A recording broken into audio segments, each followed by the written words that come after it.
ओम शांति।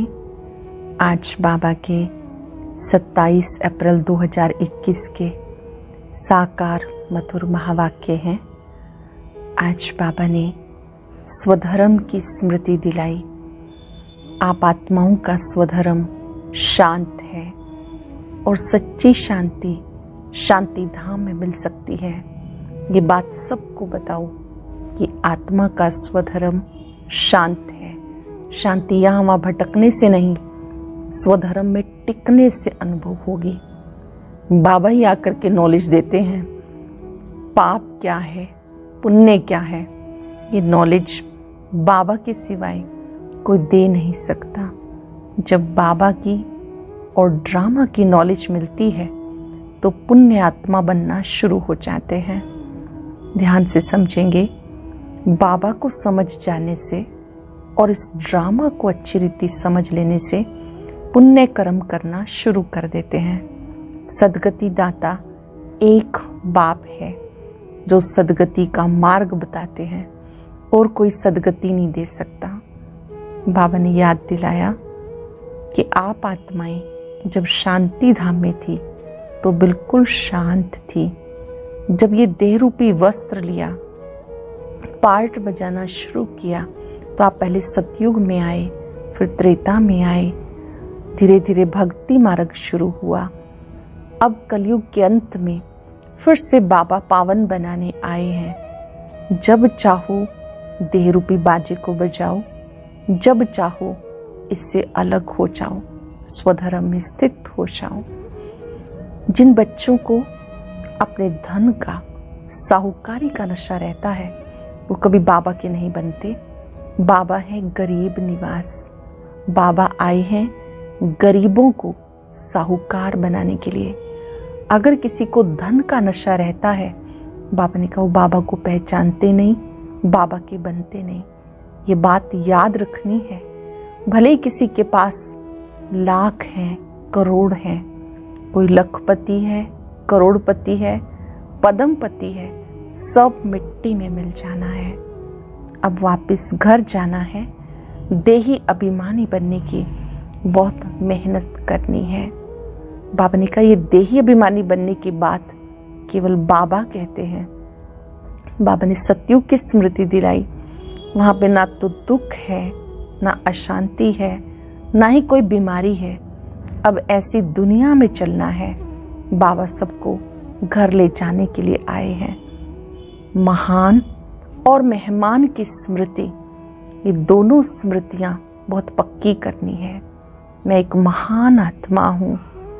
महान आत्मा समझने से जो भी कहीं कोई आकर्षण है, कमजोरियां हैं, सब समाप्त हो जाएंगी। और जितना अपने आप को मेहमान समझेंगे, इस दुनिया के अंदर रहते हुए भी उपराम और साक्षी दृष्टा बन जाएंगे। बाबा ने कहा यह अभ्यास साधारण संकल्पों को भी समाप्त कर देगा। जहां पर सबका सहयोग है, सच्ची शुभ भावनाएं हैं, तो वहां सब कार्य सरल हो जाता है। आज हम अभ्यास करेंगे, मैं उपराम और साक्षी दृष्टा हूं। मुझे हर दृश्य को साक्षी होकर देखना है। चलते फिरते अंतःकरण से अभ्यास करेंगे, मैं एक महान आत्मा हूं, ताकि हमारी सूक्ष्म कमजोरियां, आकर्षण सब समाप्त हो जाए। दूसरों को भी इस महानता की दृष्टि से देखेंगे। महान कार्य करेंगे, महान चिंतन करेंगे। महान आत्मा हूं, इस स्मृति को स्वीकार करेंगे। अब मुरली विस्तार से। बाबा कहते मीठे बच्चे, तुम्हारा स्वधर्म शांत है। सच्ची शांति शांति धाम में मिल सकती है। ये बात सबको सुनानी है। स्वधर्म में स्थित रहना है। तुम्हारा स्वधर्म शांत है।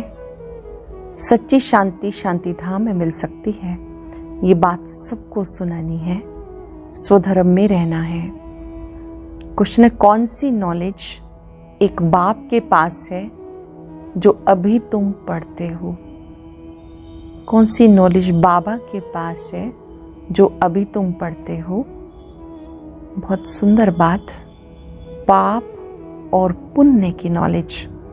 भारतवासी जब बाप को गाली देने लगते हैं तब पाप आत्मा बनते हैं, और जब बाप को ड्रामा को जान लेते हैं तब पुण्य आत्मा बन जाते हैं। जब बाबा को भूल जाते हैं, सर्वव्यापी कहने लगते हैं, तो पाप आत्मा बन जाते हैं, और जब बाप और ड्रामा को जान जाते हैं तब पुण्य आत्मा बन जाते। ये पढ़ाई तुम बच्चे अभी पढ़ते हो।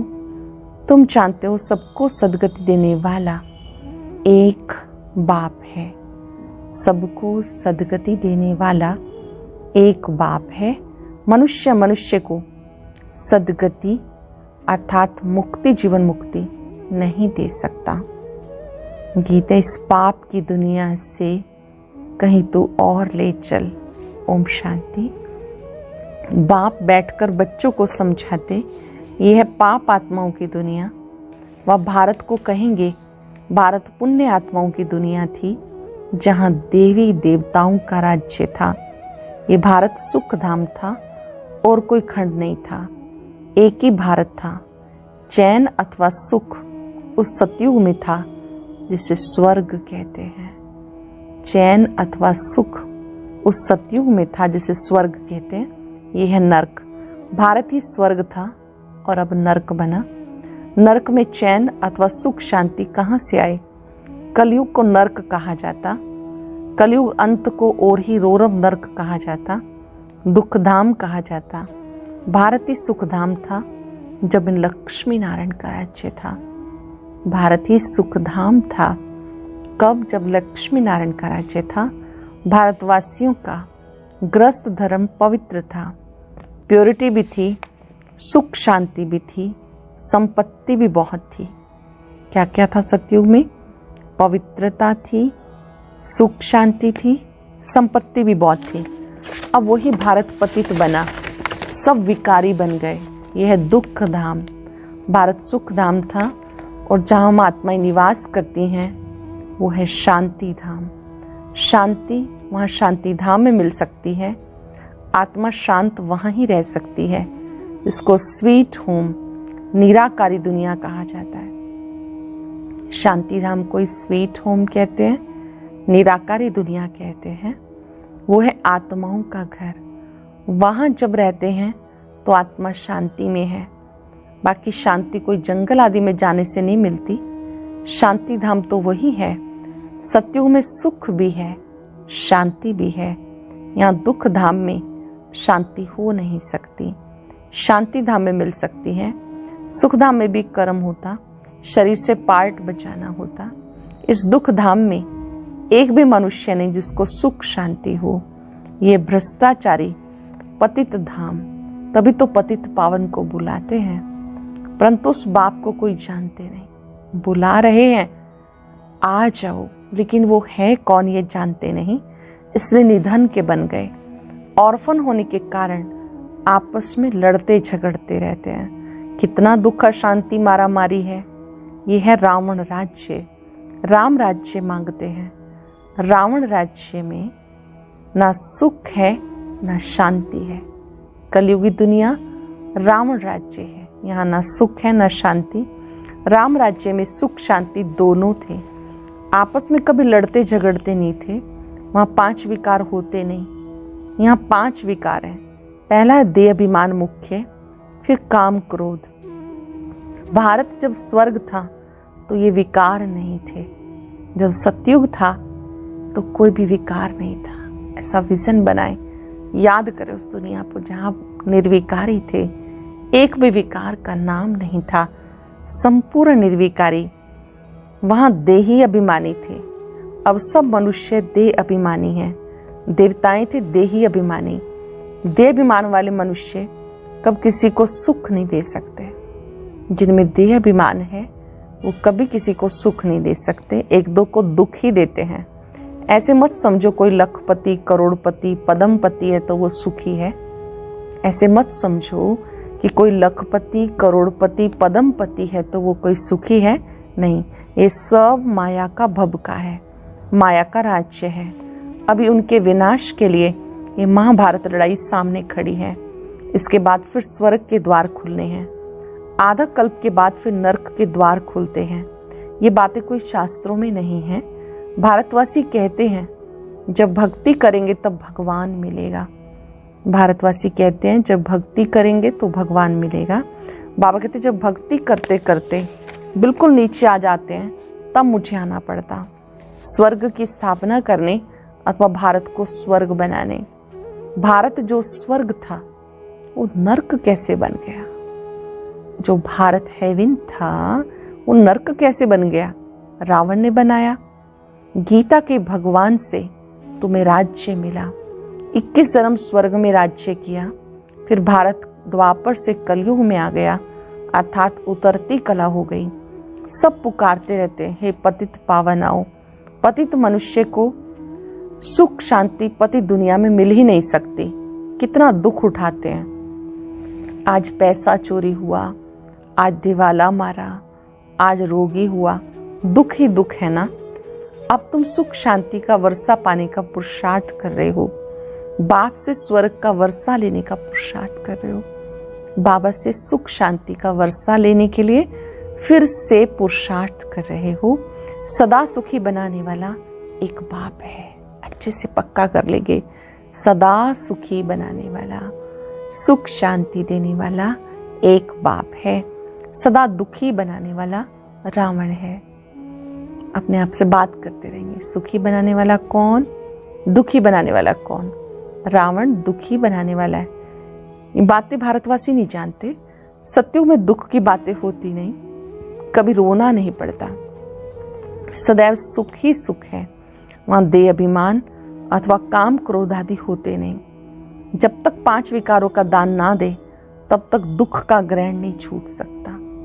जब तक 5 विकारों का दान नहीं देंगे तब तक दुख का ग्रहण नहीं छूट सकता। कहते दे दान तो छूटे ग्रहण।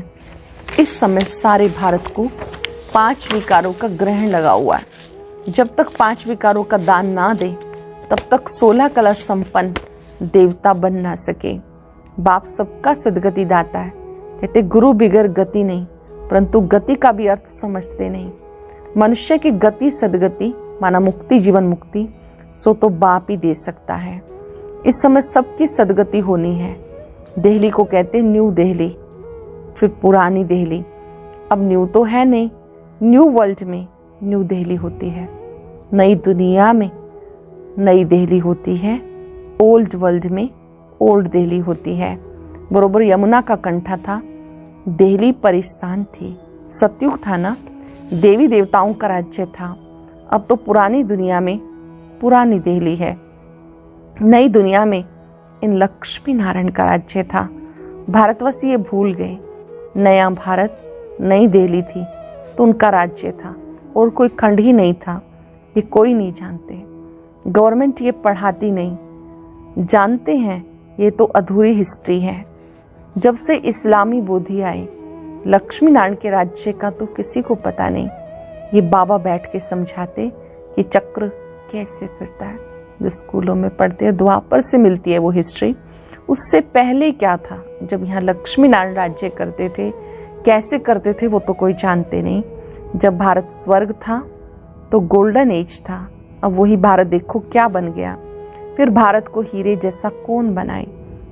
बाबा कहते जब तुम पाप आत्मा बन जाते हो तब मैं आके पुण्य आत्मा बनाता हूँ। जब जब आप पाप आत्मा बनते हो मैं पुण्य आत्मा बनाता हूँ। ये ड्रामा बना हुआ है जिसे कोई भी नहीं जानते। ये नॉलेज सिवाय बाप के कोई दे ना सके।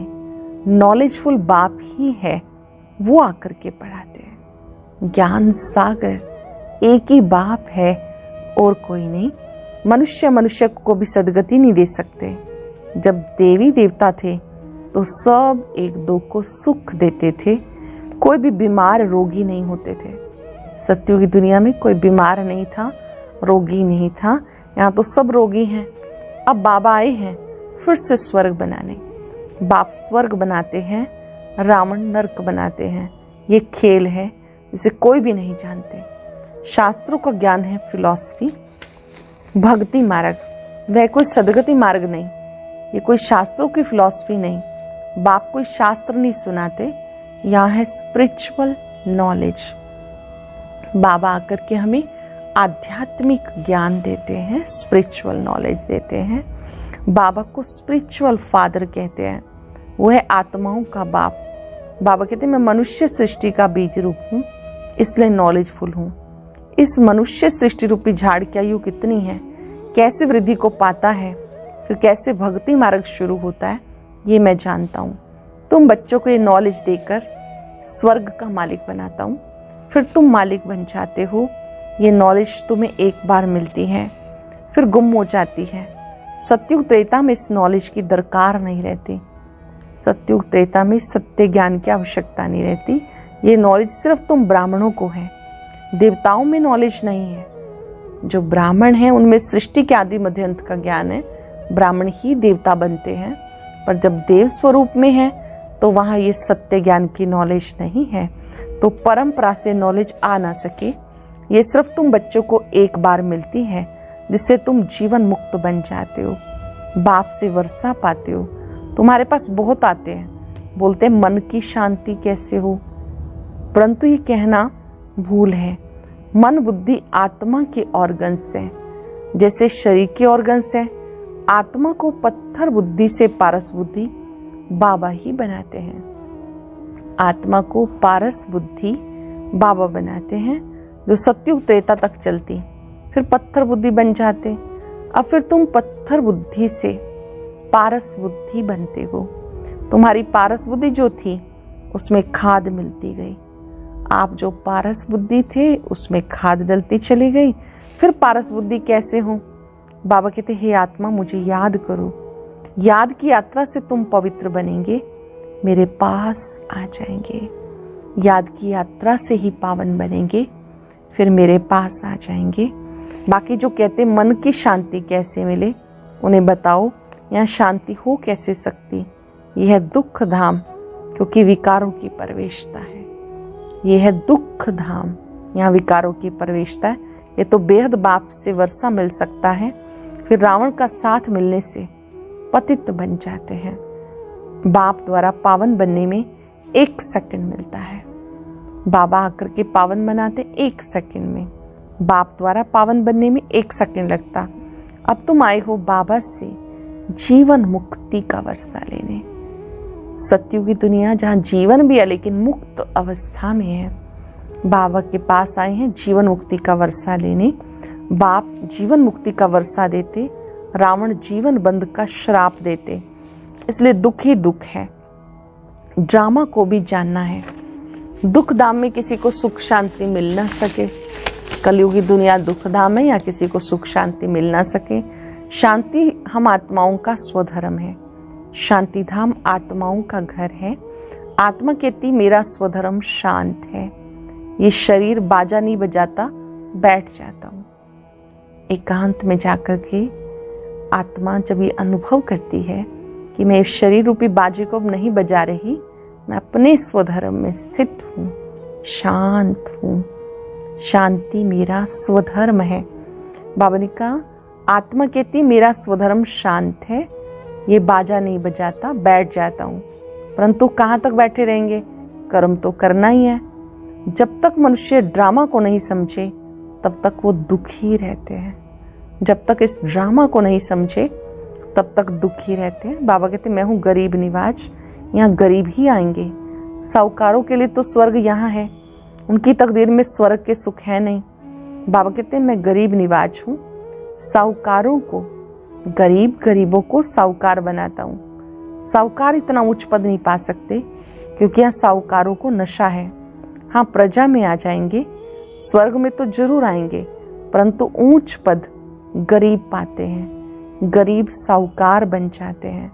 उन्हें देह अभिमान है ना कि हम धनवान हैं। बाबा कहते धन माल सब मिट्टी में मिल जाना है। जो धन माल का नशा रखते हैं, अभिमान रखते हैं, ये सब मिट्टी में मिल जाना है, विनाश हो जाना है। देही अभिमानी बनने में बहुत मेहनत है। इस समय सब देह अभिमानी हैं। अब तुम्हें देही अभिमानी बनना है। आत्म अभिमानी बनना है, सोल कॉन्शियस बनना है। आत्मा कहते हैं उन्हें 84 जन्म पूरे किए, नाटक पूरा होता, अब वापस जाना है। अब कलयुग के अंत सतयुग के आदि का संगम है। बाबा कहते हैं 5000 वर्ष के बाद आता हूँ भारत को फिर से हीरे जैसा बनाने के लिए। मैं आता हूँ हर 5000 वर्ष के बाद फिर से हीरे जैसा बनाने के लिए। ये हिस्ट्री ज्योग्राफी बाप ही बता सकते हैं। अच्छा, मीठे मीठे सिक्के लदे बच्चों प्रति माता पिता बाप दादा का याद प्यार, गुड मॉर्निंग। रूहानी बाप की रूहानी बच्चों को नमस्ते, रूहानी बच्चों की रूहानी बाप दादा को नमस्ते, गुड मॉर्निंग। शुक्रिया बाबा, शुक्रिया। धारणा के लिए सार, आज की मुख्य बात कौन सी रही, चिंतन करें और नोट करेंगे मुख्य बातें। बाप से जीवन मुक्ति का वर्षा लेने के लिए पावन जरूर बनना है। जीवन मुक्ति स्वर्ग का वर्षा लेने के लिए पावन जरूर बनना है। ड्रामा की नॉलेज को बुद्धि में रख, दुख धाम में रहते दुखों से मुक्त होना है। धन माल साहूकारी का नशा छोड़ देही अभिमानी रहने का पुरुषार्थ करना है। धन माल व साहूकारी का नशा छोड़ देही अभिमानी रहने का पुरुषार्थ करना है। वरदान है महान और मेहमान, इन दो स्मृतियों द्वारा सर्व आकर्षणों से मुक्त बनने वाले उपराम व साक्षी भव। महान और मेहमान, इन दो स्मृतियों द्वारा सर्व आकर्षणों से मुक्त बनने वाले उपराम व साक्षी भव। उपराम व साक्षीपन की अवस्था बनाने के लिए दो बातें ध्यान पर रहें। एक तो मैं आत्मा महान आत्मा हूं, दूसरा मैं आत्मा पुरानी सृष्टि पुराने शरीर में मेहमान हूं। इस स्मृति में रहने से स्वतः और सहज ही सर्व कमजोरियां व लगाव के आकर्षण समाप्त हो जाएगी। इससे सभी कमजोरियां लगाव के आकर्षण समाप्त हो जाएगी। महान समझने से जो साधारण कर्म व संकल्प संस्कारों के वश चलते हैं वे परिवर्तित हो जाएंगे। महान समझने से क्या फायदा होगा? जो भी साधारण कर्म व संकल्प संस्कारों के अनुसार चलते हैं वो परिवर्तित हो जाएंगे। महान और मेहमान समझकर चलने से महिमा योग्य बन जाएंगे। महान समझने से मेहमान समझकर चलने से महिमा योग्य बन जाएंगे। सरल शब्दों में अपने को महान आत्मा समझते हुए देव और दुनिया में मेहमान समझते हुए इस स्मृति के द्वारा साधारणता बदल जाएगी और हम महान आत्मा बन जाएंगे, महिमा योग्य बन जाएंगे। स्लोगन है सर्व की शुभ भावना और सहयोग की बूंद से बड़ा कार्य भी सहज हो जाता है। सर्व की शुभ भावना और सहयोग की बूंद से बड़ा कार्य भी सहज हो जाता है। आज हम सब अभ्यास करेंगे। मैं उपराम साक्षी दृष्टा हूं। मैं आत्मा इस देह से दुनिया से उपराम अर्थात राम के समीप, परमात्मा के समीप इस संसार के खेल को ऐसे ही देखेंगे जैसे बाबा देखता है।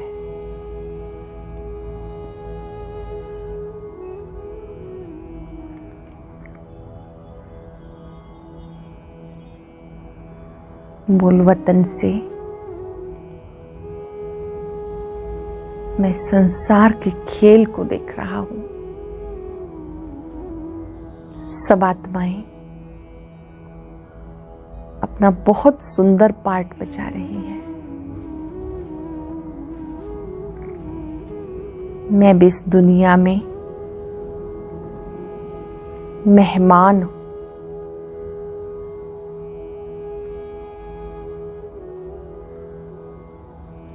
के पार्ट को देखते हुए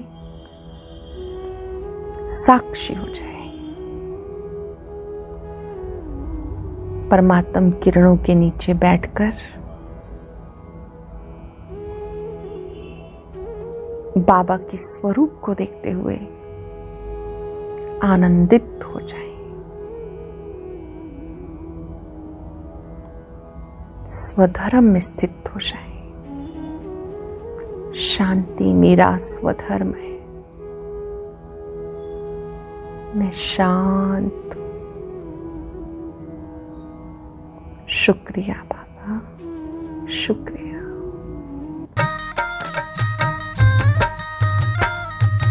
अदृश्य है खोल चक्षु तो देखो, अस्तित्व उनका महसूस होगा। अदृश्य है खोल चक्षु तो देखो, अस्तित्व उनका महसूस होगा। मिलो उनको ब्रह्मा तन में, महका लो मन की बेला। थामो इस वेग को, जगा लो विवेक, सारे जग का कर्णधार हो।